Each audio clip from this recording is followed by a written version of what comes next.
Good morning po, Ma'am Maymay. Ma'am Maymay, ito po yung unit na na-check out po sa live natin sa TikTok, sa Mato Sewing Machine. Ito po yung freebies natin na transformer. Ito yung unang isasaksak sa regular outlet. Yung wire ng makina natin dito natin isasaksak. Okay? Kapag dumating ito, hihingi lang po tayo ng short unbox at i-share natin sa TikTok natin.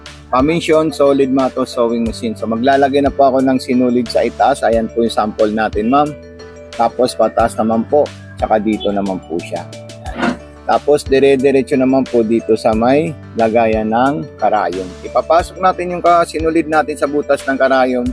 Galing dito sa harapan, papunta po sa likod. Dito po tayo mamimili ng mga gusto nating design, straight line, zigzag. Ito naman po yung reverse kung gusto niyo po umatras yung unit natin. Ayan. So, napaka-solid at napaka-smooth ang performance ng unit natin, ma'am. Okay, tapos gusto ko naman po gumawa ng zigzagger. Ayan, lilipat ko na lang po siya sa letter F or letter E. Ayan. Ito naman po yung speed control kung gusto nyo po ng may speed control po siya, ma'am. Okay, so maglalagay tayo ng pang-aging. Yung pang-aging niya, letter J. Ayan. Sobrang solid at saka sobrang smooth po, ma'am, ang performance po niya, ma'am. Ayan. Tapos balik tayo sa straight line. Punta tayo sa letter C. Ayan. So, napakaganda at napakasarap gamitin ko, ma'am.